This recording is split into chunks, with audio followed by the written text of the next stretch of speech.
अम्मा बाद फ़अऊज़ु बिल्लाहि मिनश शैतानिर रजीम बिस्मिल्लाहिर रहमानिर रहीम फ़स्अलू अहल ज़िक्रि इन कुन्तुम ला तअलमून आमन्तु बिल्लाहि सदक़ल्लाहुल अज़ीम व बल्लगना रसूलुहुन नबियुल करीम व नहनु अला ज़ालिका लमिनश शाहिदीन व शाकिरीन व ज़ाकिरीन वल्हम्दुलिल्लाहि रब्बिल आलमीन। आइए सबसे पहले सरकार मदीना राहत क़ल्ब व सीना फैज़ गंजीना साहिब मुअत्तर व मुअम्बर पसीना बाइस नुज़ूल सकीना हुज़ूर अहमद मुज्तबा हज़रत मुहम्मद मुस्तफ़ा सल्लल्लाहु ताला अलैहि वसल्लम की बारगाह बेकसपना में जी लगाकर आवाज़ से आवाज़ मिला कर के इस अंदाज़ के साथ पढ़ें कि रहमत की हम जलवगरी देख रहे हैं, यूँ हुस्नो जमाले मदनी देख रहे हैं। जिस वक्त पढ़ो सल्ली अला सल्ली वसल्लिम, समझो कि रसूल अरबी देख रहे हैं। यही समझ कर के रसूल अरबी देख रहे हैं, आगे से लेकर पीछे तक, दाएं से लेकर बाएं तक, हर गुलाम नबी बारगाह नबी में मोहब्बत नबी में सरशार होकर के मेरा साथ दे। अस्सलातु वस्सलामु अलैका या रसूल अल्लाह व अला आलिका व अस्हाबिका या हबीब अल्लाह। अस्सलातु वस्सलामु अलैका या नबी अल्लाह व अला आलिका व अस्हाबिका या नूर अल्लाह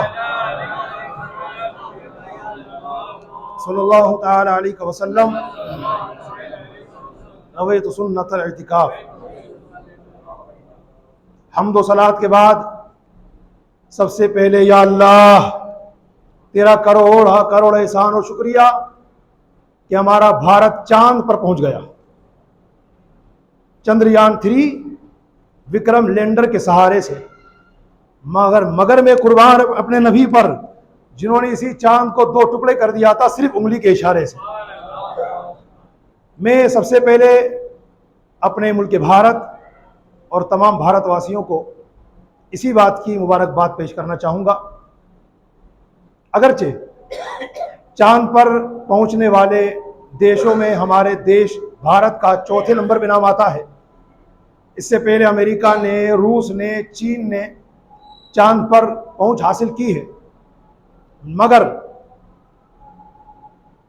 चंद्रयान 3 का जो मिशन सक्सेसफुल हुआ है और हमारे भारत का तिरंगा चांद के जिस हिस्से पर पहुंचा है, ये वो हिस्सा है जहां पर किसी और मुल्क ने पहले कदम नहीं रखा है। इस किसी मुल्क ने अगर चांद के इस दक्षिणी हिस्से पर कदम रखा है, उस देश का नाम है भारत। तो ये हमारे हिंदुस्तान के लिए भी और हिंदुस्तान वालों के लिए भी बहुत बड़े गर्व की बात है, बहुत बड़े फ़ख्र की बात है। मैं दुआ करता हूँ अल्लाह ताला की बारगाह में कि अल्लाह हमारे देश को और तरक्की अता फरमा। और इसरो की जो टीम जिसने इस हवाले से पेशकदमी की, इसरो यानी इंडियन स्पेस रिसर्च ऑर्गेनाइजेशन, ये शॉर्ट फॉर्म है इसरो, जो हमारे मुल्क की एक मजबूत एजेंसी है, टीम है, जिसने अल्हम्दुलिल्लाह ये दिन हमें देखना नसीब किया। अल्लाह ताला इन सिपाहियों और इन वैज्ञानिकों के बाजुओं में और कुव्वत और ताकत नसीब फरमाए।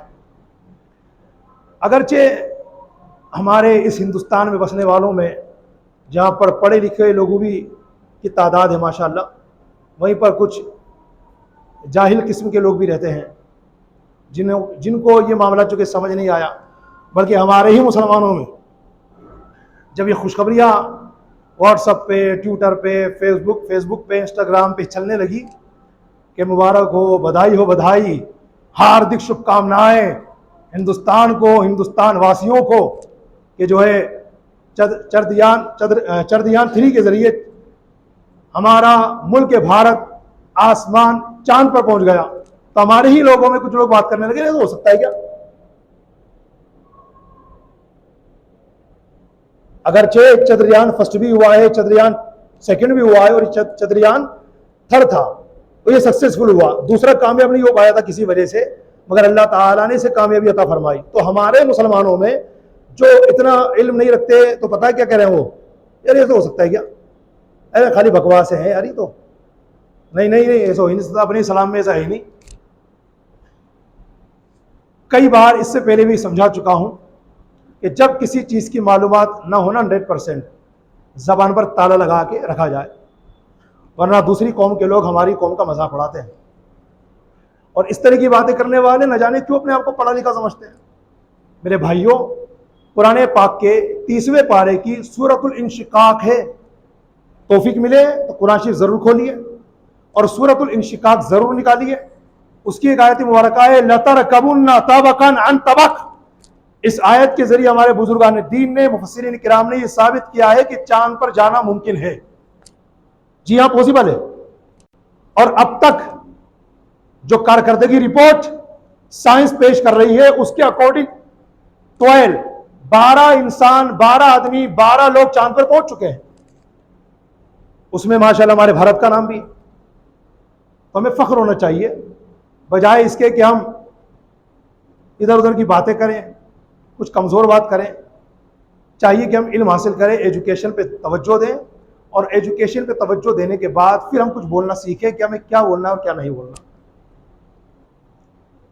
ये जो सफर तय किया हमारे इसरो की टीम ने, धरती से माशाअल्लाह ये लोग अपने रॉकेट को, विक्रम लैंडर को इन्होंने सफलता के साथ लैंड किया चांद पर। और ये लैंडर बड़ी शान और शौकत के साथ उस पर उतरा और अपना तिरंगा लहराया। चांद की दूरी धरती से कितनी है, इस हवाले से भी वैज्ञानिक लोगों ने तहकीक की, साइंटिस्ट हजरात ने रिसर्च किया। तो इन्हीं वैज्ञानिकों के अनुसार, इन्हीं साइंटिस्ट लोगों की रिसर्च के मुताबिक, अगर चांद की दूरी इस धरती के हवाले से मानी जाए तो साइंटिस्ट बताते हैं कि 3,84,403 किलोमीटर की दूरी है। 3,84,403 किलोमीटर की दूरी है इस धरती से चांद तक की। यानी रॉकेट के जरिए इस दूरी को नापा जाए, कवर किया जाए तो मुकम्मल 3 दिन लगेंगे। और अगर चांद के वजन की बात की जाए कि चांद का वजन कितना है, तो इन्हीं साइंटिस्ट की रिसर्च के अनुसार चांद का वजन बताया जाता है 81 अरब टन। 81 अरब टन ये चांद का वजन है। फबिअय्यि आलाइ रब्बिकुमा तुकज़्ज़िबान, तुम अपने रब की कौन कौन सी नेमत झुटलाओगे।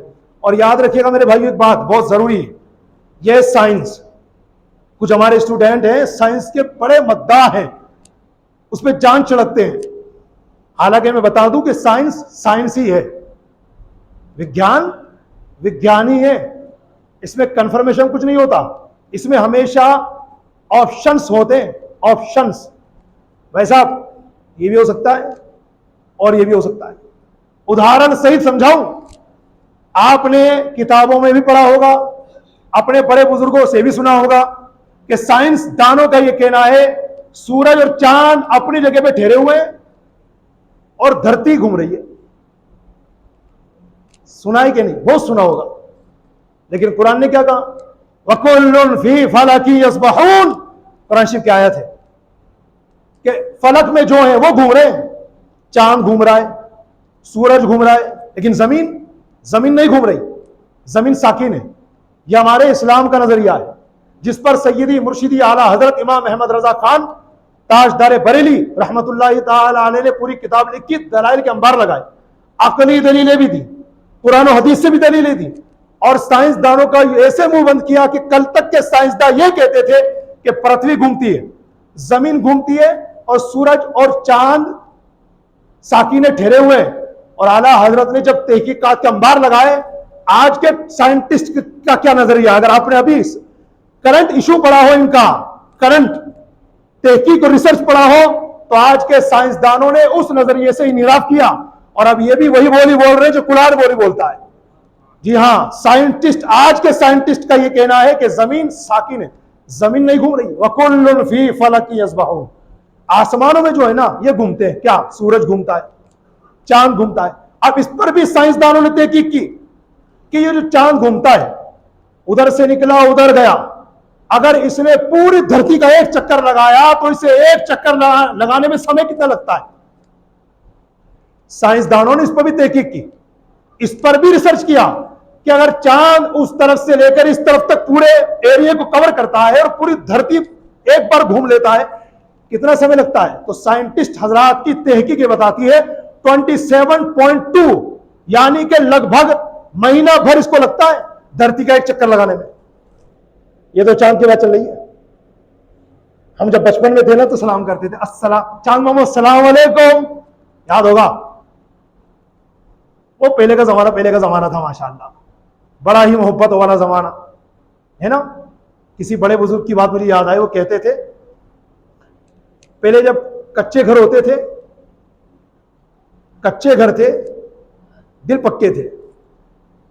आज घर पक्के हो गए, दिल कच्चे हो गए। अब हाल ये हुआ, पक्के घर बनने के बाद और दिल कच्चे होने के बाद भाई भाई में नहीं बन रही, बहन और भाई में नहीं बन रही। चाचा का इंतकाल हुआ, भतीजे जनाजे में पहुंच ही नहीं रहा। क्यों भाई? बस नाराज बैठे हुए हैं। माशाअल्लाह, अगरचे अभी न्यू जनरेशन ने, इनको एहसास भी नहीं होगा इन बच्चों को कि हमने अपने बचपन में क्या देखा है। खासतौर से मैं बड़े बुजुर्गों से बात कर रहा हूं कि इन हजरात के बचपन में जो मोहब्बत की, प्यार की, भाईचारगी की, आदर सम्मान की जो बोलियां थी ना, सिर्फ हमारे शहर में नहीं पूरे मुल्क में, बल्कि यूं कहा जाए पूरी दुनिया में, उसकी मिसाल ही नहीं मिलती। अल्लाह ताला वो मोहब्बतें हमें फिर अता फरमा दे। हाँ, तो छोटी छोटी बातों पर हम एक दूसरे से नाराज हो जाते हैं, और फिर नाराज भी ऐसे होते हैं, या तो जनाजे में पहुंचते नहीं है, या जब रिश्तेदार पकड़ के ले आते हैं तो चलो पहुंच जाते हैं। फिर वह ऐलान करते, चलो भाई जो भी कहा सुना था माफ किया। यार जिंदगी में माफ कर देता तो कितना अच्छा होता।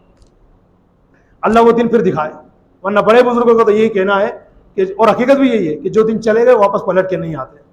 अल्लाह ताला हम सब पर रहम फरमाए, खास करम फरमाए। तो चांद और सूरज की बात चल रही है, और अभी माशाल्लाह चंद्रयान 3 जो अभी हुआ है सक्सेसफुल, मैं उस पर मुबारकबाद पेश करने के हवाले से, चूंकि आज इसी खुशी में मैंने अपने टॉपिक में ये रख लिया, my India is on the moon, मेरा भारत चांद पर पहुंच गया। यह हकीकत में बहुत बड़े गर्व की बात है, बहुत बड़े फख्र की बात है कि हमारे भारत का नाम आया है चांद पर पहुंचने के हवाले से। और एक बात और बताऊं, चांद के ऊपर पानी है या नहीं है, इस पर भी रिसर्च हुई, और सबसे पहले रिसर्च करके आउटपुट देने वाले, रिजल्ट देने वालों में जिस मुल्क का नाम आता है वो मुल्क मेरे ख्वाजा का हिंदुस्तान है। रिसर्च होने के बाद, तहकीक होने के बाद बाकायदा आउटपुट दिया हमारे भारत ने पूरी दुनिया के लोगों को कि चांद पर हमने रिसर्च किया, पानी का पता लगाया, तो बाकायदा चांद पर पानी मौजूद है। एक बात ध्यान रखिएगा, साइंस के ऊपर मैं बात कर रहा था। साइंस की हर बात को आंखें बंद करके मान लीजिए, यह गलत है।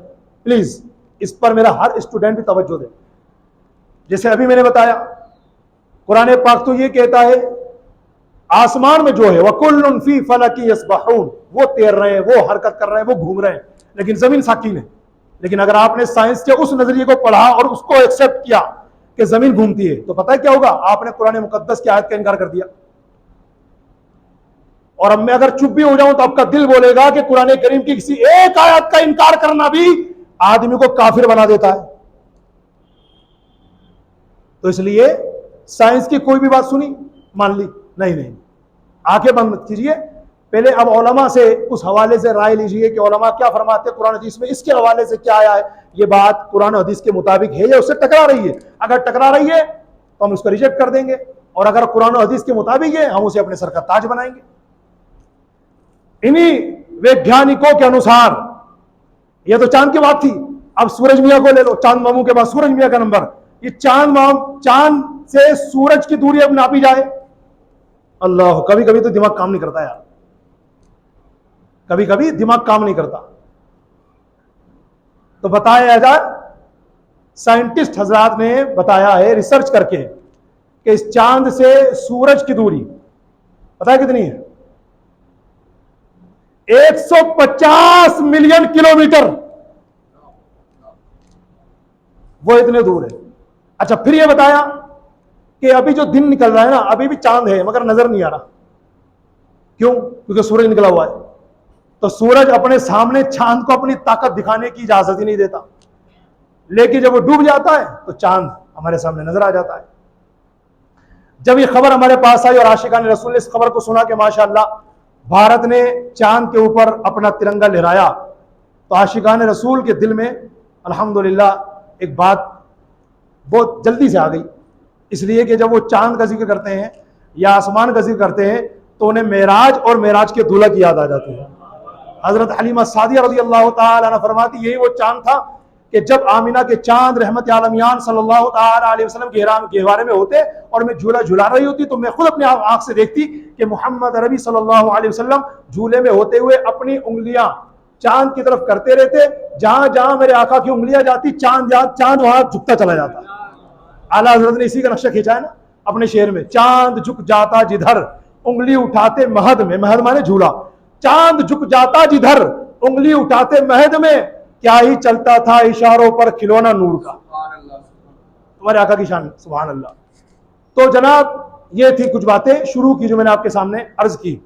अब एक बात सुन लीजिए, चांद पर पहुंचने की बात हो या अभी मैंने आप हजरात के सामने चांद के हवाले से जो कुछ थोड़ी बहुत मालूमात थी वो पेश की, इन सब का ताल्लुक किससे?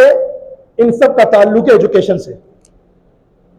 इसलिए कि मैंने शुरू में बताया जिस बंदे को एजुकेशन नहीं, शिक्षा नहीं, तालीम हासिल नहीं है ना, इल्म नहीं है, तो इस तरह की बातों को बस यूं ही हवा में ले लेगा कि यार ऐसा भी हो सकता है क्या, ऐसा भी हो सकता है क्या। यानी पूरा भारत को खुशी मना रहा है कि हमारे भारत का तिरंगा सुभान अल्लाह जो हमारी शान है, हमारी पहचान है, वो चांद पे चला गया और ये बेचारे दोगले किस्म के लोग आपस में बातें कर रहे हैं। ऐसा हो सकता है, ऐसा हो सकता है क्या? तो इन लोगों को चाहिए कि तालीम से रूशनास हो, इल्म हासिल करें। और मैं दोनों इल्म को फोकस करूंगा, चाहे वो इल्म दीन हो चाहे दुनियावी इल्म हो। आज हमारी कौम की एक बहुत बड़ी प्रॉब्लम ये भी है, अगर हमारा बच्चा स्कूल जाता है तो दीनी पढ़ाई नहीं पढ़ पाता, दीनी पढ़ाई में चले जाता है तो दुनियावी पढ़ाई में नहीं पढ़ा जाता। जबकि हमारे पढ़े लिखे बड़े बुजुर्गों का ये कहना है कि अपने बच्चों को इस आधार से इस काबिल बनाओ कि उसके एक हाथ में कुरान मुकद्दस हो और दूसरे हाथ में कंप्यूटर हो, ताकि आपका बच्चा दीनी मामले में भी तरक्की करे और आखिरत के मामले में तरक्की करे। मगर आज कौम मुस्लिम के छोटे छोटे बच्चे जिनकी उम्र स्कूल जाने की थी, हमने उन्हें चाय के होटलों में लगा दिया। वो बच्चा कब दो रहा है चाय के होटलों में बैठ करके, क्या पता क्या हो गया। माँ बाप को बस 2 पैसे कमा के ला, तो कैसे भी ला 2 पैसे कमा के ला। मैं गुजारिश यकीन करना चाहता हूं आप हजरात से कि अगर इस तरह के लोग मुझे सुन रहे हैं जिन्होंने अपने बच्चों को, जिनकी पढ़ाई की उम्र है, तालीम की उम्र है, स्कूल जाने की उम्र है, लेकिन उन्होंने अपने बच्चों को शिक्षा न दिला करके चाय के होटल पे काम करने के लिए भेज दिया, कहीं और काम करने के लिए भेज दिया कि जब 2 पैसे कमा के ला, और बच्चे की उम्र पढ़ने की, उसे पढ़ा नहीं रहे। अगर वो माँ बाप ये कहना चाहते कि हमारी आमदनी ऐसी नहीं है कि हम स्कूल की भारी भारी फीस भर सके, तो उनसे मैं गुजारिश करता हूं, बाकायदा हमारी एक टीम बनी हुई उलमा किराम की जिसके सदर मुफ्ती खालिद अयूब साहब हैं, तो बाकायदा हम भारत के कई एक ऐसे बच्चों को जो गरीब घर के बच्चे हैं, जिनके माँ बाप उनकी भारी भारी फीस नहीं भर पा सकते और इसी वजह से उनके माँ बाप ने उनको स्कूल से हटा करके, स्कूल ना भेजा करके चाय के होटलों पे लगा दिया, 2 पैसे कमाने के लिए काम पे लगा दिया। तो इन बच्चों का भविष्य खराब हो रहा है, उनकी जिंदगी बर्बाद हो रही है और तालीम नाम की कोई चीज इनके जीवन में नहीं आ पा रही। तो ऐसे कई घरों के बच्चों को, गरीब बच्चों को हमने लेकर के अल्हम्दुलिल्लाह स्कूल में दाखिला करवाया है और बाकायदा उनकी फीस का इंतजाम तहरीक उलमा हिंद करती है। जी हां, अगर मुझे सुनने वालों में ऐसे मेरे गरीब भाई मौजूद हैं जो इस वजह से अपने बच्चों को स्कूल नहीं भेज पा रहे कि मेरा बच्चा स्कूल जाएगा तो हम फीस कहां से अदा करेंगे, हमारे आमदनी इतनी नहीं है, तो आप हमसे राब्ता फरमाएं। जी, हमसे राब्ता फरमाएं, इंशाअल्लाह हमारी टीम आपकी सहायता करेगी, आपकी मदद करेगी और अल्लाह ने चाहा तो आपका बच्चा 10वीं पास करेगा, 12वीं पास करेगा इंशाअल्लाह। और मैं ये भी कहता हूं हमारे उन मुखय्यर हज़रात से कि जिनको अल्लाह ने नवाजा है, अगर आपसे हो सके ना तो ये भी बहुत बड़ी नेकी का काम है, सदका जारिया आपके लिए, कि आपके बच्चे बड़े बड़े स्कूल में पढ़ते हैं माशाअल्लाह, आपके आस पड़ोस के बच्चे वो नहीं जा पा रहे स्कूल इसी गरीबी की वजह से, उनके पास फीस भरने के लिए पैसे नहीं है। तो मैं ऐसे मुखय्यर हज़रात से गुजारिश करूंगा, ये भी सदका जारिया होगा आपके लिए कि आप इन पड़ोस के बच्चों की तालीम का इंतजाम अपने जिम्मे ले लें। उसके माँ बाप बल्कि वो बच्चा खुद भी आपको दिल से दुआएं देगा कि जो आपकी मदद के जरिए, आपकी सहायता के जरिए से जो तालीम के मैदान में आएगा, इंशाअल्लाह 10वीं पास करेगा, 12वीं पास करेगा, तरक्की करेगा, एजुकेशन के मैदान में आगे बढ़ेगा, उसके माँ बाप भी दुआएं देंगे, वो भी दुआएं देगा इंशाअल्लाह। तो इसलिए अपने बच्चों का भी हमें भविष्य सुधारना है, रोशन करना है मुस्तकबिल इंशाअल्लाह।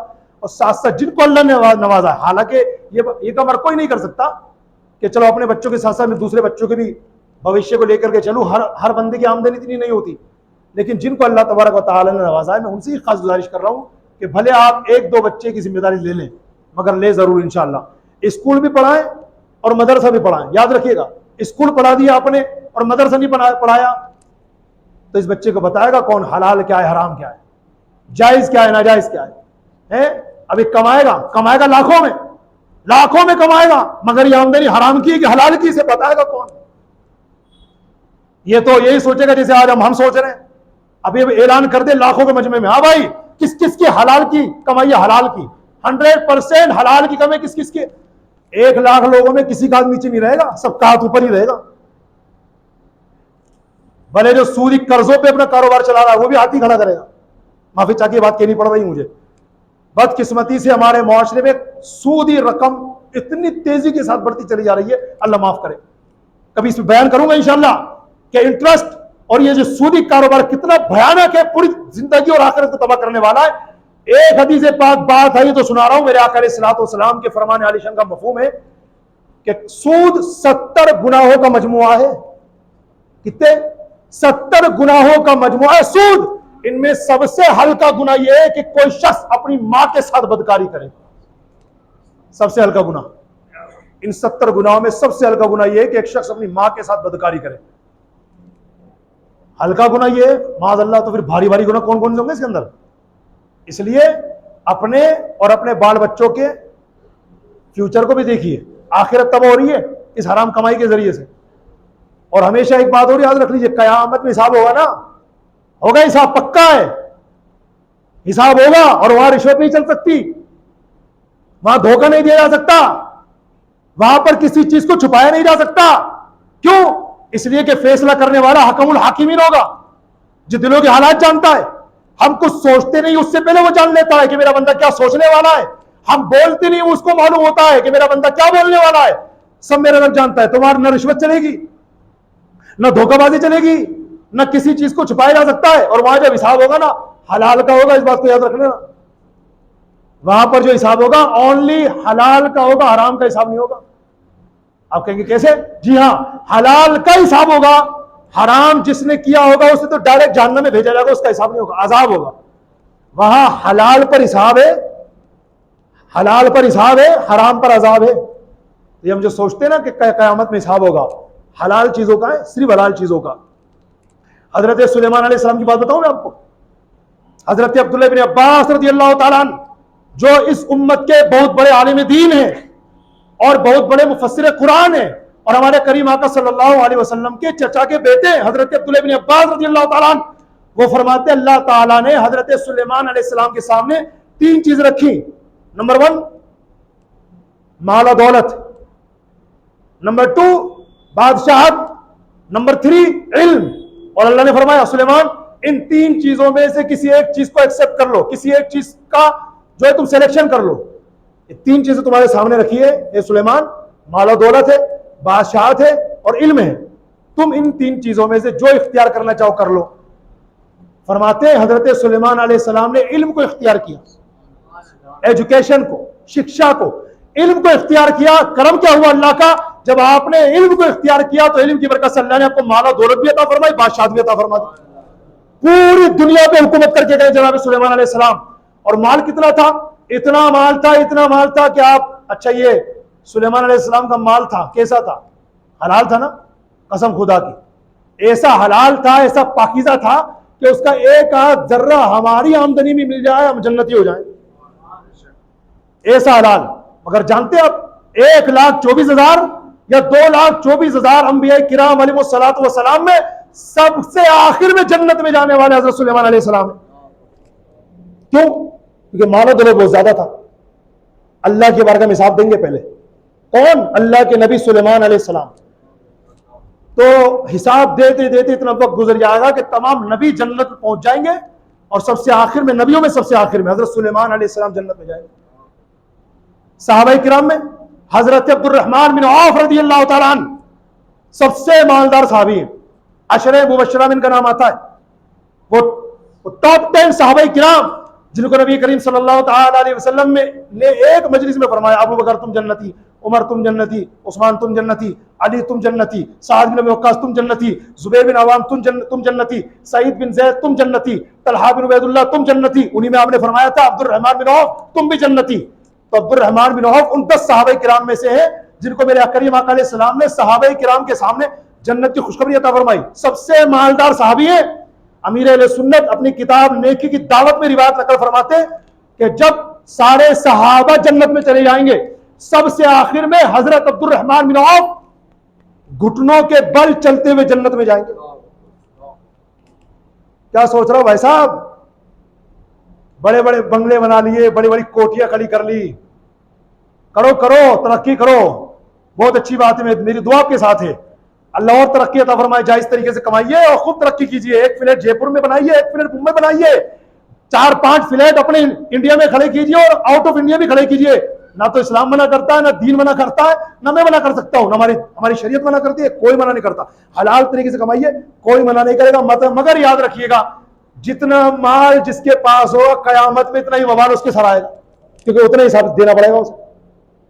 हमारे भी भाई कहते हैं तो गरीब है यार, उसको कितना मालदार है, काश मेरे पास भी इतना माल होता। भाईजान प्लीज अपनी सोच को सुधारिए। यह सिर्फ दुनिया भी मजा है, वो भी 4 दिन का।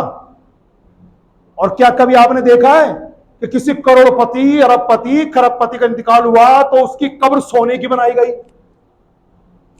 ये तो आपने देखा होगा कि किसी अरबपति, खरबपति ने दुनिया के अंदर अपनी हवेली बनाई, महल बनाया, तो उसमें बकायदे सोने चांदी का काम करवाया। या आपने देखा होगा, देखते होंगे। लेकिन कब्र में क्या? सिकंदर बादशाह पूरी दुनिया में हुकूमत करके गया। जब गया था ना, वसीयत करके गया था कि मेरे दोनों हाथ कफन से बाहर निकाल के रखना। जब पूछा गया क्यों, कहा जाते जाते दुनिया को मैसेज देके जा रहा हूं कि पूरी दुनिया पे हुकूमत करने वाले बादशाह था, मगर देखो जब दुनिया से गया तो खाली हाथ गया।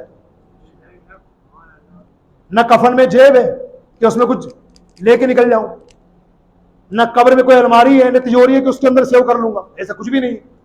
तो जो हमने कमाया वो वारिसीन का है। हाँ, जो हमने अल्लाह की राह में दे दिया वो आखिरत के लिए हमारा फिक्स डिपॉजिट हो गया, वो हमें मिलेगा इंशाअल्लाह। और अल्लाह पाक खुद फरमाता है, मेरे बंदे अपना खजाना मेरे सिपुर्द कर दे, तेरा खजाना मेरे सिपुर्द करके मेरी हिफाजत में दे दे, न जलेगा, न डूबेगा, न चोरी होगा। और जब तुझे कयामत में इसकी ज्यादा जरूरत पड़ेगी तो मैं तुझे वापस कर दूंगा। असल माल हमारा वो है जो हमने अल्लाह की राह में दे दिया।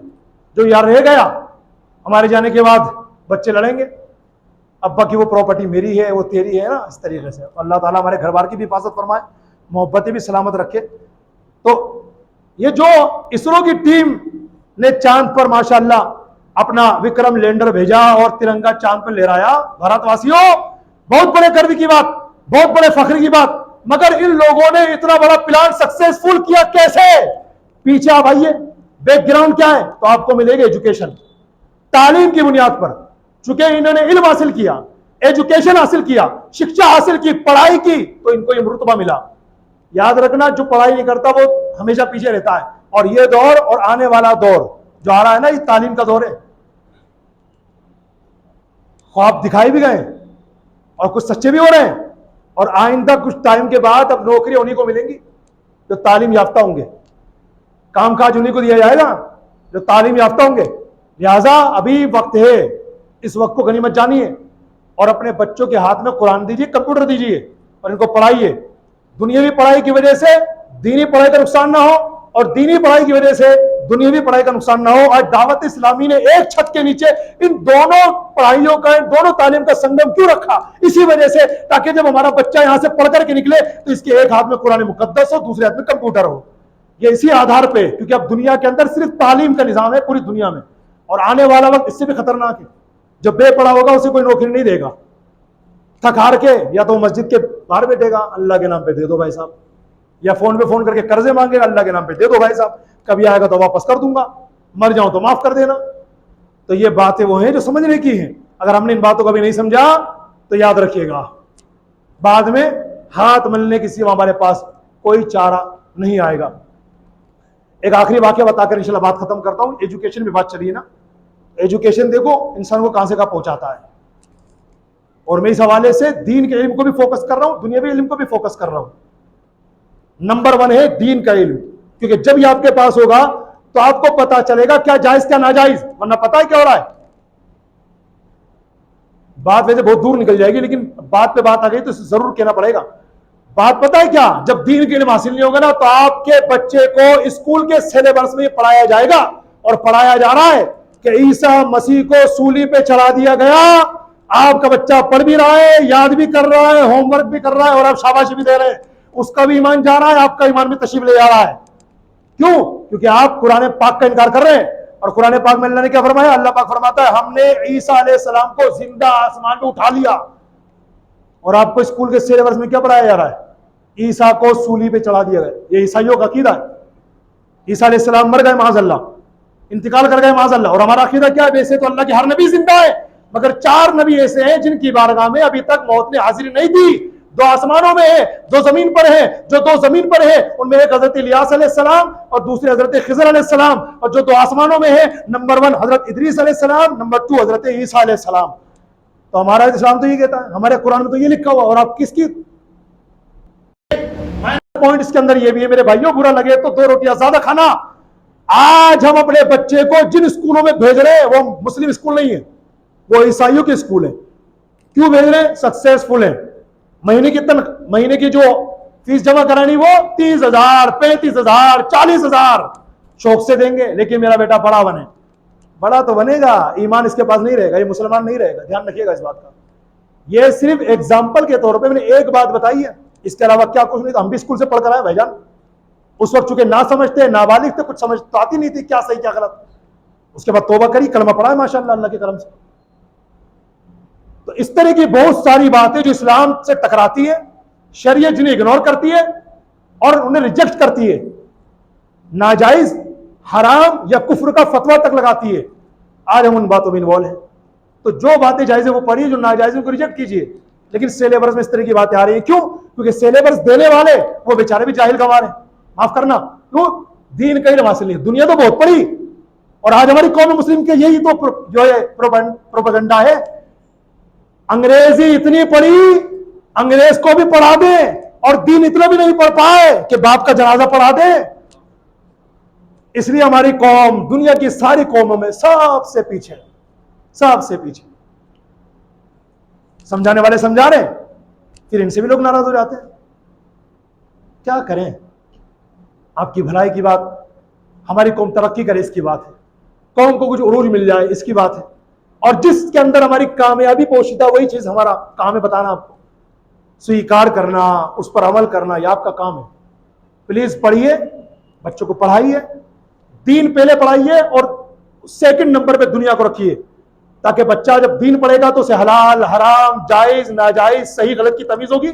और साथ साथ दुनिया चलेगी तो इसके अंदर ये फैसला भी करता रहेगा, ये क्या ये क्या ये क्या। और जब बात समझ में नहीं आएगी तो अहले इल्म से मालूम करेगा। और अल्लाह पाक कुरान पाक की पारा नंबर 17 सूरतुल अंबिया आयत नंबर 7 में फरमाता है, फसअलू अहल ज़िक्री इन कुंतुम ला तालमून। मेरे बंदो, पूछो जानने वालों से अगर तुम नहीं जानते। तो बच्चा पूछेगा इंशाल्लाह, आप भी पूछेंगे इंशाल्लाह, वाकया रह गया फिर कभी सुनाएंगे इंशाल्लाह। अल्लाह पाक हम सबको कहने सुनने ज्यादा अमल की तौफीक अता फरमाए। 2-3 लेना समात फरमाने प्यारे इस्लामी भाइयों। हमारे जयपुर में एक बहुत प्यारे इमाम साहब थे माशाल्लाह, बहुत प्यारे थे। उनकी आदत अल्लाह ने बहुत अच्छी अता फरमाई थी, हर दिल अजीज थे वो माशाल्लाह। उलमा हो या आवाम हो, जो उनसे मिलते थे इम्प्रेस होते थे। और उनका नाम है हजरत मौलाना हाफिज कारी शोएब आलम साहब रहमतुल्लाह अलैह। 4 साल पहले जुमे की नमाज में जिन्होंने सजदे की हालत में इंतकाल फरमाया था माशाल्लाह, जालूपुरा की नूरानी मस्जिद के इमाम साहब थे। उनका उर्स कल शुरू हो रहा है, तो कल इंशाल्लाह सनीचर 26 अगस्त बाद नमाज इशा जालूपुरा की उसी नूरानी मस्जिद में इंशाल्लाह एक अजीम शान प्रोग्राम हजरत के उर्स मुकद्दस के मौके पर हर साल मुनक्किद किया जाता है, जिसमें उनके साहबजादे मौलाना राशिद साहब मुझे ही इन्वाइट करते हैं। तो कल इंशाल्लाह मेरी हाजिरी है वहाँ पर। तो जो खासतौर से जालूपुरा और इसके आसपास के इलाके के लोग मुझे सुन रहे हैं, उनसे गुजारिश है कल हो सके तो ईशा की नमाज के बाद, ईशा की नमाज वहीं अदा फरमाएं नूरानी मस्जिद में। ईशा की नमाज के फौरन बाद हमारा 1 घंटे का बयान होगा, उसके बाद सलात वसलाम फातिहा खानी पर इंशाल्लाह प्रोग्राम इख्तिताम पजीर होगा। दूसरा ऐलान ये है, परसों इतवार को यानी कि 27 अगस्त बरोज इतवार मगरिब की नमाज के फौरन बाद से लेकर के अजान इशा तक, यानी कि 7:15 बजे से 8:30 बजे तक दावत इस्लामी की जानिब से एक अजीम उश्शान प्रोग्राम स्टूडेंट्स के लिए जो एजुकेशन डिपार्टमेंट से ताल्लुक रखते हैं, चाहे वो प्रोफेसर्स हों, लेक्चरार हों, स्टूडेंट्स हों, तो उन हजरात के लिए आमेर नगीना मस्जिद के सामने जो गार्डन है वहां पर एक अजीम उश्शान एजुकेशन इज्तिमा होने जा रहा है माशाल्लाह, जिसमें हमारे दावत इस्लामी इंडिया के जो हेड हैं एजुकेशन डिपार्टमेंट के, उनका नाम है सैयद सलमान शाह साहब किबला मद्दजिल्लुल अली, बड़े प्यारे मुबल्लिग हैं। और ज़बरदस्त शख्सियत है माशाल्लाह, तो वो तशरीफ ला रहे हैं इंशाल्लाह वहाँ पर। तो जो स्टूडेंट नहीं है वो भी जाए तो उनको भी मना नहीं जा सकते इल्मी दीन हासिल करने के लिए, लेकिन स्पेशली तौर पर जो स्टूडेंट है, लेक्चरार हैं, प्रोफेसर हैं, स्कूल विद्यालय के टीचर्स हजरात हैं, उनके लिए ये प्रोग्राम होने जा रहा है। परसों 27 अगस्त इतवार के दिन मगरिब की नमाज आप चाहें नगीना मस्जिद अदा करें आमिर की, और वहां पर इंशाल्लाह मगरिब की नमाज के फौरन बाद इस प्रोग्राम में जरूर तशरीफ रखें। और अभी बाकी नमाज के बजाय तशरीफ ले आएंगे तो दावत इस्लामी की जानिब से बाहर झोली लगाई जाएगी। आप हजरात अपने मरहूमीन के सारे सवाब के लिए, अपने कारोबार की तरक्की के लिए सदका व खैरात इंशाल्लाह ज़्यादा से ज़्यादा उसमें तादाद में जमा कराएं। अल्लाह पाक हम सबको खूब नवाजे और हमारी दुनिया आखिरत रोशन फरमाए।